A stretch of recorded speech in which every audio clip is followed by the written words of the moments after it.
محبت نابینا ہوتی ہے۔ وہ اپنے آپ میں گم تھا۔ فکر نہ کر، میں تجھے تیری محبت کی طرح اندھا کر دوں گی۔ پھر اس نے ہاتھ اٹھا کر اشارہ کیا، گرفتار کر لو اسے۔ آنن فانن حکم کی تعمیل ہوئی۔ دو قوی ہیکل کرخت صورت بندے آگے بڑھے۔ انہوں نے دیکھتے ہی دیکھتے اسے لوہے کی زنجیروں میں جکڑ دیا اور پھر اس کو کھینچتے ہوئے بقا کے سامنے لے جا کر کھڑا کر دیا۔ میں جانتی ہوں کہ تو اندر بیٹھا کیا کر رہا تھا۔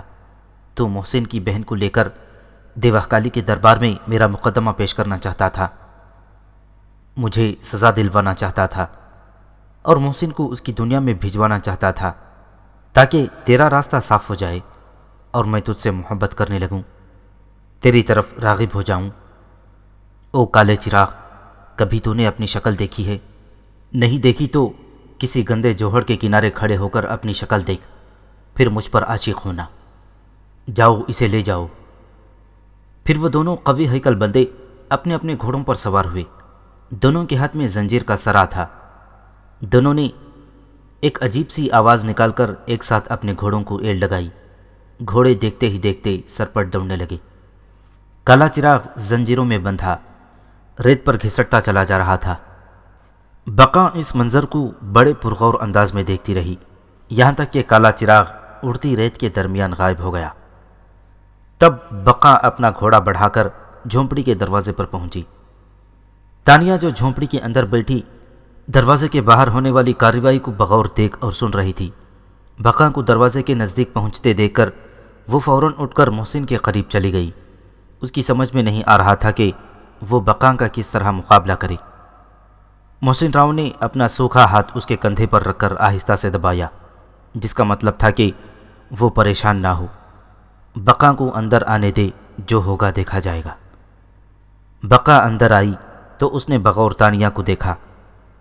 تانیہ نے اس کے سراپے پر نظر ڈالی، پھر دونوں نے ایک دوسرے کی آنکھوں میں آنکھیں ڈال دیں۔ چند لمحے دونوں ایک دوسرے کو دیکھتی رہیں۔ بہت خوبصورت ہو، بقا نے بات کرنے میں پہل کی۔ پتہ نہیں یہ سوال تھا یا جواب۔ کم کچھ تم بھی نہیں ہو، تانیہ نے تیکھے لہجے میں کہا۔ تم میرے بارے میں ابھی کچھ نہیں جانتی۔ وہ ہنسی۔ میں اپنے بھائی کا حال دیکھ رہی ہوں، اس سے زیادہ جاننے کی تمنا بھی نہیں۔ تانیہ نے دکھ سے کہا۔ تمہارا بھائی مجھے بہت اچھا لگتا ہے، وہ ہنس کر بولی۔ جو اچھا لگتا ہو اس کا یہ حشر کر دینا شاید تمہاری دنیا کی ریت ہے۔ بس کچھ عرصے کی بات ہے، اس کے بعد تمہارا بھائی ہر دکھ سے آزاد ہو جائے گا۔ اس کے چہرے پر گہن لگ چکا ہے، بس۔ ہاں، چاند کو گہن لگ چکا ہے، اور یہ کوئی اچھی بات نہیں۔ تانیہ نے اس کی بات کاٹی۔ تمہاری دنیا میں اسے برا سمجھا جاتا ہوگا، میرے لیے تو یہ بڑی خوشی کی بات ہے۔ میں نے بہت محنت کی ہے، اب مجھے اس کا پھل ملنے ہی والا ہے، وہ خوش ہو کر بولی۔ بھول جاؤ، تانیہ نے بڑی روکھائی سے کہا۔ کس بات کو؟ بقا حیران ہوئی۔ محنت کے اس پھل کو اب تمہیں کچھ نہیں ملے گا، تانیہ نے بڑی یقین سے کہا۔ وہ کیوں؟ بقا نے پوچھا۔ اب میں جو آ گئی ہوں، تم آئی نہیں ہو، لائی گئی ہو۔ جانتی ہوں، کالا چراغ مجھے لے کر آئے ہیں، تانیہ نے بتایا۔ وہ بہت اچھے ہیں۔ اس چمکاڈر کے بچے کا اتنی عزت سے نام نہ لو، وہ تمہیں تمہاری دنیا سے نہیں لایا، بقا نے کہا۔ اچھا، پھر کون لایا ہے؟ میرا بھائی لایا ہے۔ کون بھائی؟ وہ بھائی جس نے تمہیں تحفے میں ڈائری دی تھی۔ تمہارے بھائی کا نام راکل تو نہیں؟ ہاں، میرے بھائی کا نام راکل ہے، اور یہ نام تمہیں اس چمکاڈر کے بچے نے بتایا ہوگا۔ انہوں نے نام ہی نہیں، تمہارے بھائی کی خصوصیات بھی بتائی ہیں۔ وہ کیا؟ ایک طاقتور، شوقین مزاج، خبیث مخلوق۔ تانیہ نے کالے چراغ کے کہے ہوئے کلمات دہرا دیے۔ زیادہ بکواس نہ کرو۔ بقا اچانک بپھر گئی۔ یہ میں نے نہیں کہا، میں تو ان کی بہت احسان مند ہوں۔ ان کی دی ہوئی ڈائری سے مجھے اپنی زندگی کے گمشدہ اوراق کا پتہ چلا۔ تانیہ نے ہوشیاری سے بات کا رخ تبدیل کیا۔ کہاں ہے وہ ڈائری؟ بقا کا لہجہ کچھ نرم ہوا۔ یہاں میرے پاس میرے بیگ میں، اس نے بتایا۔ نکالو، بقا نے حکم دیا۔ محسن راؤ خاموش نگاہوں سے اسے دیکھ رہا تھا۔ بقا اب تک اس سے مخاطب نہیں ہوئی تھی۔ تانیہ ڈائری نکالنے کے لیے اٹھی تو اس کی توجہ محسن کی طرف ہوئی۔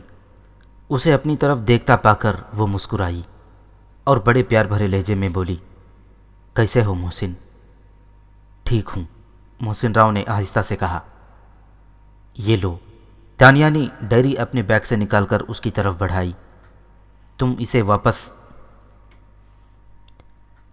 اسے واپس لینا چاہتی ہو تو لے لو۔ بقا نے اس کی بات کا کوئی جواب نہیں دیا، خاموشی سے ڈائری کے ورق پلٹتی رہی۔ ورق پلٹتے ہوئے اس کے چہرے پر مسکراہٹ پھیلتی جا رہی تھی۔ پھر اچانک اس نے ڈائری بند کی اور تانیہ سے مخاطب ہو کر بولی، یہ ڈائری اب تمہیں واپس نہیں مل سکتی۔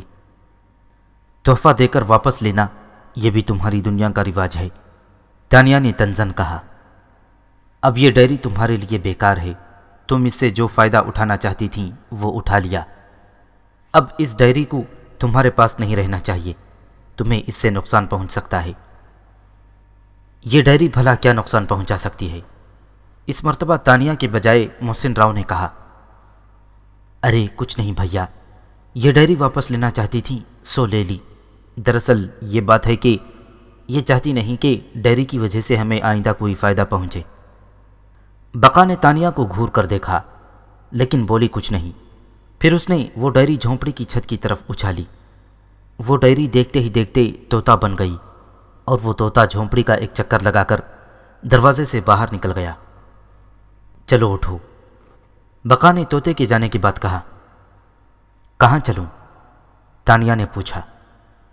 تمہیں میرے ساتھ چلنا ہوگا، بقا نے تحکمانہ لہجہ اختیار کیا۔ تم میری بہن کو کہاں لے جانا چاہتی ہو؟ محسن راؤ پریشان ہو کر بولا۔ یہ راکل کی امانت ہے، اسے راکل کے پاس پہنچانا ہوگا، بقا نے بڑے پراسرار انداز میں کہا۔ چلو اٹھو تانیہ، یا ترکش، جو بھی تمہارا نام ہے۔ میرا نام تانیہ ہے لیکن مجھے ترکش بنتے زیادہ دیر نہیں لگتی۔ تم ترکش ہو یا دیر مجھے اس سے کوئی فرق نہیں پڑتا، یہاں کسی کو بھی کوئی فرق نہیں پڑے گا۔ آؤ چلو، باہر سواری تمہاری منتظر ہے۔ یہ کہہ کر اس نے تانیہ کا ہاتھ پکڑ لیا۔ تانیہ اس کا ہاتھ پکڑتے ہی کسی معمول کی طرح اٹھ گئی۔ اس کے ہاتھ پکڑنے کے انداز میں کوئی ایسی بات تھی کہ وہ مزاحمت کی خواہش رکھتے ہوئے بھی مزاحمت نہ کر سکی۔ دروازے کی طرف بڑھنے سے پہلے بقا کی نظر اس کے بیگ پر پڑی تو اس نے پوچھا، یہ تمہارا بیگ ہے؟ ہاں، تانیہ نے مختصراً جواب دیا۔ کیا ہے اس میں؟ میری ضروریات کی چیزیں۔ پھر بیگ اپنے ساتھ لے لو، بقا نے بیگ کی طرف اشارہ کیا۔ بقا، تم میری بہن کو نہیں لے جا سکتی۔ اچانک محسن راؤ کو جوش آ گیا۔ کون روکے گا مجھے؟ اس نے ایک زوردار قہقہہ لگایا۔ کیا تم، جس سے ہلا جلا بھی نہیں جا سکتا؟ بقا، تم نے مجھے تو برباد کر دیا ہے، پر میری بہن پر رحم کرو، اس کا کوئی قصور نہیں۔ محسن راؤ نے التجا کی۔ نہ میں نے تمہیں برباد کیا ہے اور نہ تمہاری بہن برباد ہوگی، سمجھے؟ بقا نے اسے دیکھتے ہوئے کہا۔ پھر وہ تانیہ سے مخاطب ہوئی۔ آؤ چلو۔ بقا اس کا ہاتھ پکڑ کر تیزی سے جھونپڑی سے نکل گئی۔ محسن راؤ کچھ بولنا چاہتا تھا لیکن نہ بول سکا، وہ اپنے دونوں ہاتھ مسلتا ہوا رہ گیا۔ تانیہ باہر نکلی تو اس نے جھونپڑی کے سامنے ایک سجی سجائی اونٹنی کو پایا جو بیٹھی ہوئی تھی۔ بقا نے اسے اونٹنی پر سوار کرا دیا، پھر وہ نزدیک کھڑے گھوڑے پر بیٹھ گئی۔ بقا کے پیچھے 8 مسلح گھڑ سوار موجود تھے۔ بقا کے اشارے پر 2 گھڑ سوار آگے آئے اور اونٹنی سے آگے کھڑے ہو گئے، اور 2 سوار اونٹنی کے پیچھے، اس سے پیچھے بقا، اور آخر میں 4 گھڑ سوار تھے۔ تب بقا نے ہاتھ اٹھا کر کوچ کا اشارہ کیا۔ 2 گھڑ سواروں نے عجیب سی آوازیں نکالی، تبھی وہ اونٹنی اٹھ کر کھڑی ہو گئی۔ پھر سب سے آگے والے گھڑ سواروں نے اپنے گھوڑوں کو ایڑ لگائی، اور اس طرح بقا کا یہ چھوٹا سا قافلہ جنوب کی جانب دھول اڑاتا ہوا روانہ ہو گیا۔ 3 گھنٹے کی مسافت کے بعد جب سورج مغرب کی سمت جھکنے لگا تو سامنے کچھ آثار نظر آئے۔ یہ کسی قدیم عمارت کے کھنڈر تھے، سنہرے کھنڈر سورج کی پہلی روشنی میں ان کھنڈروں کا رنگ مزید چمک اٹھا تھا۔ پھر وہ لوگ کھنڈروں میں داخل ہو گئے۔ ان کھنڈروں کے درمیان ایک راستہ اندر جا رہا تھا۔ راستہ تنگ تھا، لیکن اتنا تنگ نہیں کہ دو گھوڑ سوار ساتھ نہ گزر سکیں۔ یہ عجیب قسم کے کھنڈر تھے۔ اونچی اونچی دیواریں تھیں۔ ان دیواروں کے درمیان اندر داخل ہونے کے لیے بغیر کیواڑوں کے دروازے تھے۔ یہ دیواریں نہ تو ٹوٹی پھوٹی تھیں اور نہ یہ احساس ہوتا تھا کہ یہ کوئی باقاعدہ عمارت ہے۔ یہ چھوٹا سا قافلہ ان کھنڈروں کے درمیان گھومتا گھماتا کافی اندر چلا گیا۔ تب اچانک ہی ایک بڑا سا دروازہ نظر آیا۔ یہ بہت بڑا دروازہ تھا اور بند تھا۔ اگلے دو گھوڑ سواروں نے دروازے کے سامنے کھڑے ہو کر چیخ کر کہا، دروازہ کھولو، بقا کی سواری آئی ہے۔ یہ آواز سنتے ہی 6 آدمی دروازے کی داہنی سمت بنی کوٹری سے نکلے اور 6 آدمی بائیں کوٹری سے برآمد ہوئے۔ ان 12 آدمیوں نے مل کر اس بھاری دروازے کو کھولا۔ دروازہ کھلتے ہی سارے گھوڑ سوار گھوڑوں سے اتر گئے۔ تانیہ کو اونٹنی سے اتارا گیا۔ بقا بھی اپنے گھوڑے سے اتر آئی تھی۔ جیسے ہی تانیہ اونٹنی سے نیچے اتری، بقا نے اس کا ہاتھ پکڑ لیا اور وہ دونوں دروازے کے اندر داخل ہو گئیں۔ ان کے اندر جانے کے بعد 12 آدمیوں نے مل کر اس دروازے کو بند کر دیا اور اپنی کوٹریوں میں چلے گئے۔ دروازہ بند ہوتے ہی بقا نے سیڑھیاں چڑھنا شروع کی۔ سیڑھیاں چڑھتے چڑھتے تانیہ کو اوپر ایک دروازہ نظر آیا۔ اس دروازے پر ایک مسلح دربان موجود تھا۔ وہ بقا کو دیکھ کر تعظیمی انداز میں جھکا اور پھر سیدھا ہو کر بولا، کیا حکم ہے بقا؟ رکل سے ملنا چاہتی ہوں، اس کی امانت اسے سونپنے آئی ہوں۔ اچھا ٹھہرو۔ دربان نے آگے بڑھ کر بند دروازے پر لگی زنجیر کو ایک خاص انداز میں بجایا۔ چند لمحوں بعد دروازے میں ایک چھوٹی کھڑکی کھلی اور اس میں سے ایک شخص نے منہ چمکایا۔ ہاں، کیا کہتے ہو؟ راکل سے کہو بقا آئی ہے اور اس سے ملنا چاہتی ہے، ساتھ ہی اس کی امانت لائی ہے، دربان نے بتایا۔ اچھا ٹھہرو، یہ کہہ کر اس شخص نے فوراً کھڑکی بند کر دی۔ کچھ دیر کے بعد دروازہ کھلا۔ تانیہ کو دروازے میں سے ایک بہت بڑا الو نظر آیا جو چبوترے پر ایک ٹانگ پر کھڑا تھا اور اس نے اپنی ایک آنکھ بند رکھی تھی۔ برابر میں ایک بہت بڑا ستون تھا۔ بقا تانیہ کا ہاتھ تھامے اندر داخل ہوئی اور پھر چبوترے کے نزدیک پہنچ کر رک گئی۔ پھر اس نے سر اٹھایا، اس ایک ٹانگ کے الو کو جھک کر تعظیم کی۔ اس نے تانیہ کو بھی جھکنے کا اشارہ کیا، لیکن وہ سیدھی کھڑی رہی۔ تب اس جسیم الو نے اپنی دوسری آنکھ کھول دی اور اپنی دونوں آنکھوں سے پہلے تانیہ پھر بقا کو دیکھا۔ راکل میرے بھائی، تیری امانت لے آئی ہوں، اسے قبول کر، بقا نے بڑے ادب سے کہا۔ اس الو نے ایک ٹانگ پر کھڑے کھڑے اپنے دونوں پر کھول کر پھڑپھڑائے۔ وہ پر اتنے بڑے تھے کہ ان کے ہلنے سے بقا اور تانیہ کے چہرے پر اچھی خاصی ہوا محسوس ہوئی۔ پر پھڑپھڑانے کا مطلب یہ تھا کہ اس نے تانیہ کو قبول کر لیا ہے۔ میں تیری شکر گزار ہوں میرے بھائی۔ بقا پھر تعظیمی انداز میں جھکی۔ تبھی بڑے ستون کے پیچھے سے ایک کے بعد ایک عورت نکلتی گئی۔ وہ 7 عورتیں تھیں، سفید رنگت، گول چہرے، ایک جیسے چھوٹے قد، ایک جیسا سرخ رنگ کا لباس۔ شاید ان کے چہرے بھی ایک جیسے ہی تھے۔ اگر کوئی فرق ہوگا تو وہ ایک نظر دیکھنے میں محسوس نہیں ہوتا تھا۔ وہ عورتیں ایک قطار میں چلتی گئی۔ وہ الو کے پیچھے سے گھومتی سیڑھیاں اتر کر تانیہ کے گرد گھیرا ڈال کر کھڑی ہو گئیں۔ بقا نے ان عورتوں کے آتے ہی تانیہ کا ہاتھ چھوڑ دیا اور کچھ فاصلے سے کھڑی ہو گئی۔ پھر ان 7 عورتوں میں سے 2 نے تانیہ کے ہاتھ پکڑ لیے۔ تیسری عورت نے پشت سے اسے دھیرے سے آگے دھکیلا۔ وہ دونوں عورتیں ہاتھ پکڑے پکڑے آگے چلنے لگیں۔ باقی 5 عورتیں ان کے پیچھے پیچھے چل دیں۔ پھر وہ سیڑھیاں چڑھ کر اس الو کے پیچھے آ گئیں اور وہاں سے بہت بڑے ستون کی اوٹ میں چلی گئیں۔ تانیہ نے دیکھا کہ اس بڑے ستون میں پیچھے کی جانب ایک دروازہ تھا جو نیچے سے نظر نہیں آتا تھا۔ اس دروازے میں سے سیڑھیاں نظر آ رہی تھیں جو نیچے کی طرف چلی گئیں۔ وہ دونوں عورتیں تانیہ کا ہاتھ پکڑے نیچے اترنے لگیں۔ تانیہ کے جانے کے بعد بقا راکل سے مخاطب ہو کر بولی، راکل میرے بھائی، مجھے تجھ سے کچھ بات کرنی ہے۔ بقا کی بات سن کر اس الو نے اسے گھور کر دیکھا، پھر اپنی ایک آنکھ بند کر لی اور ساکت ہو گیا۔ بقا نے محسوس کیا کہ وہ اب یہاں نہیں ہے، لہٰذا وہ سیڑھیاں چڑھ کر ستون کے پیچھے پہنچی اور دروازے میں داخل ہو کر تیزی سے سیڑھیاں اترنے لگیں۔ یہ ایک بہت بڑا تہخانہ تھا، یہاں جگہ جگہ روشنی ہو رہی تھی۔ تہخانے میں دور تک کوئی نظر نہیں آ رہا تھا۔ وہ عورتیں تانیہ کو اپنے ٹھکانے پر لے جا چکی تھیں۔ بقا سیڑھیاں اتر کر آگے بڑھی تو اسے گول چہرے والی ایک خادمہ دکھائی دی۔ وہ اچانک ہی کہیں سے نمودار ہوئی تھی۔ وہ خادمہ بقا کو دیکھ کر ادب سے سر جھکا کر کھڑی ہو گئی۔ راکل کہاں ہے؟ بقا نے اس کے نزدیک پہنچ کر پوچھا۔ اس خادمہ نے زبان سے کچھ جواب دینے کے بجائے ایک طرف اشارہ کیا۔ بقا اس کے پیچھے پیچھے چلنے لگی۔ پھر وہ مختلف دروازوں کے سامنے سے گزرتی ہوئی ایک بڑے دروازے پر رک گئی۔ جب بقا اس دروازے کے سامنے پہنچ گئی تو وہ خادمہ الٹے قدموں واپس ہو گئی۔ بقا نے دروازے پر ہاتھ رکھا تو وہ فوراً کھل گیا۔ وہ بے دھڑک دروازے میں داخل ہو گئی۔ پھر اس نے پلٹ کر دروازہ بند کیا اور آگے بڑھی۔ دروازے سے چند قدم کے فاصلے پر پردہ پڑا ہوا تھا۔ وہ پردہ ہٹا کر اندر داخل ہوئی تو اس نے دیکھا کہ کمرے کے عین وسط میں ایک اونچی مسند پر راکل زرق برق لباس میں بیٹھا ہے۔ کمرے میں سرخ رنگ کا دبیس قالین بچھا ہوا ہے اور کمرے میں بے حد روشنی ہے۔ راکل مسند پر کسی راجا کی طرح بیٹھا ہوا تھا۔ اس کے گلے میں موتیوں کا قیمتی ہار پڑا ہوا تھا۔ گھنگریالے بال، سرخی مائل سانولی رنگت، صحت مند جسم اور ایک ہاتھ میں سانپ کی طرح بل کھایا ہوا عصا۔ وہ بقا کو دیکھ کر مسکرایا۔ بقا اسے دیکھ کر مسکرائی اور اس کے قدموں میں بیٹھ گئی۔ میرے بھائی وہ کہاں ہے؟ بقا نے پوچھا۔